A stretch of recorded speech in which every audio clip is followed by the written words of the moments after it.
Good morning. Today you guys are going to learn how to solve exponential equations. And exponential obviously means we have exponents involved. Obviously, if we have something like 5 squared, then it has to equal 5 squared. If we have the same base, then our exponents are going to be equal. Here, looking at number 1, we have the same base, so all we have to do is set our two exponents equal to each other, and that will give us our value for p. So if I take 2 minus p and set that equal to negative 2p, I'm going to add p to both sides. We're going to use those good algebra skills. We want to get the variables together. So that gives me 2 equal to, this would be negative 2 plus 1p, which gives me negative 1p. And then when I divide by negative 1, then that will give me negative 2 for p. I can also take that negative 2p and come back over here and check. If I have 5 to the 2 minus negative 2, and I have 5 to the negative 2 times negative 2, we will see that 2 minus negative 2 is 5 to the 4th, and negative 2 times negative 2 is 5 to the 4th, so it checks. Number 3 is a little bit different. Number 3 is different because we don't have the base of 2. We know that the left-hand side has a base of 2, but 32 is not written that way. So we've got to figure out how we can turn the 32 into a base of 2. And in order to do that, I am going to have to write it as 2 to the 2 minus 3x equals, hopefully you know that 32 is 2 to the 5th. And so if you're not sure about 32, then I would just take 2. 2, look, that obviously can't be broken down at all. So you're going to have to take the 2 and multiply 2 times 2 times 2 times 2 until you get to 32. There should be some kind of relationship there. Then we are going to take our exponents and set them equal to each other. So we have 2 minus 3k, and that equals 5. We're going to subtract 2 from both sides, and we get negative 3k is equal to 3. And we're going to divide both sides by negative 3, and k equals negative 1. I can come back over here and check my answer by plugging in negative 1 for k. So that would be negative times a negative is a positive 3, and 2 plus 3 would give me 2 to the 5th. If you check that in your calculator, 2 to the 5th is equal to 32. So our next problem is 4 to the negative 3a equals 1. This is going to have to go back and pull way, way back from those exponent rules, long, many moons ago, when we found out that anything to the 0 power was equal to 1.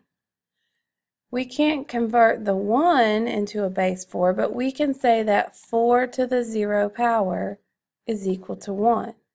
And by doing that, we are going to have an equation where our exponents are negative 3a is equal to 1, or pardon me, is equal to 0. Because 4 to the 0 power, I can slide that in for the 1. And then when we divide both sides by negative 3, we are just going to see that a is going to have to be 0. That's an old exponent rule. Hopefully you watched the video to review those before you jumped into the exponent equations. Number 7, beautiful, set up nicely. We have 4s for both of them, so all we have to do is set our exponents equal to each other. Negative p minus 2. I'm going to add p to both sides, and that's going to give me 4p minus 3 equals negative 2. I'm going to add 3 to both sides, and that's going to give me 4p equals 1. And then when I divide by 4, p is actually going to equal 1/4. There you go. Can go back over here and plug that in. 3 times 1/4 is going to give me 3/4 minus 3 is going to give me negative 2 1/4, or negative 2.25. And here, this would make it a negative 1/4 minus 2, which is still negative 2 1/4. So it checks. Number 9, we set both, set up beautifully again. Both of them are 2s, so you really don't have to do a lot of configuring. But what we are going to have to do is have negative 2a equal to negative 2a. If the exponents are equal to each other, really, you can plug anything in for a at all. If you plugged a 1 in there, you'd get negative 2 equals, or 2 to the negative 2 equals 2 to the negative 2. If you plug 2 in there, you get 2 to the negative 4, 2 to the negative 4. You could plug any number at all in there, because if you add 2a to both sides here, trying to get your variables together, you get 0 equals 0. If you break down to where 0 equals 0, then your answer is going to be all real numbers.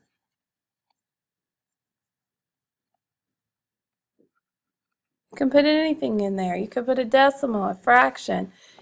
Anything will go into that and give you a correct answer. Number 11, I was too nice to you all. I didn't give you enough with different bases. That's the interesting part, is when you have to convert the bases. If we have 4 and 4, we're going to have negative 2b equals 4 minus 2b plus 3.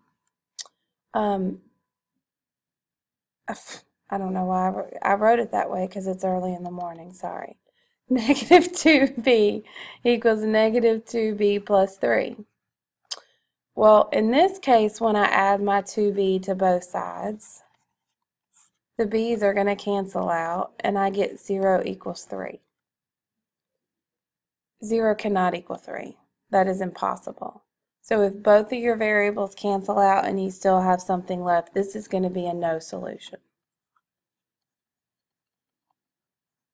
That's going to be a no solution. Number 13 is a lot like number 5. I'm going to try a couple from the other side because I didn't do a good job mixing these up. I'm going to first try let's look at number 12. Number 12 is 4 to the 3n minus 3 is equal to 16. What you have to ask yourself is, how can I get 16 in terms of 4 in an exponent? Most of us should know that 16 is 4 squared. So you can convert, if you have a whole number, there should be a way for you to convert that whole number into the base, the smaller base. Sometimes you have to convert both sides. And so now that I'm of the same base, attention students, We have an FCA meeting in Mr. Moore's classroom at this time. Mr. Harden is going to be our guest speaker. We need all FCA members to head to Mr. Moore's classroom at this time. Sorry, morning announcement. So we add 3 to both sides, and that gives me 3n equals 5, and I would divide both sides by 3. So n is going to be equal to 5/3. And you can easily check that because, you know, the 3's cancel out and leave you with 5 minus 3, which is 2, and 4 squared is 16. Let's see, 13, 15 is a little bit different. Let's try number 15. Hopefully you watched the review of your exponent rules, but if you did not, if you remember, you were going to have to add, when you have the same base, you add the exponents. So this would actually be 4 to the n plus negative n. Well, that's going to give you 0. So here, if you get 4 to the 0 equals 1/4, well, anything to the 0 power should equal 1. So 15 is another example of a no solution.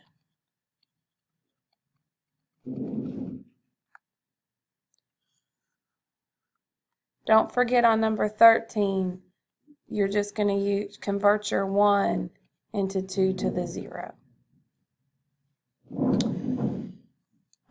17, it's another good one. Here we have to convert, we're going to be using 6 all the way across. So 36 is going to convert to 6 squared. And 1/6, actually you have to use that exponent rule again. Another exponent rule that if it's negative in the denominator, you need to bring it up to the numerator using negative exponents. Or pardon me, if it's positive, you use a negative exponent to bring it up. If you want to switch from the numerator to the denominator, or denominator to the numerator, that involves negative exponents. So we're actually going to rewrite this. This is going to be 6, 3 to the 3n times 6 squared. And we can use a negative exponent to bring this up as 6 to the negative 1. Now, because they have the same base, you can add those exponents, so that gives you 6 to the 3n plus 2. You would add, if same base, combining them, we add exponents, just like x to the 3rd times x to the 5th equals x to the 8th. And that gives you 6 to the negative 1. And then you've got to solve your equation. 3n plus 2 equals negative 1. I'm going to subtract 2 from both sides. I get 3n equals negative 3. I'm going to divide both sides by 3, and I get n equal to negative 1. And then I can come back over here, and I can plug that in. You can even go to your calculator. This would be 6 to the negative 3 times 36.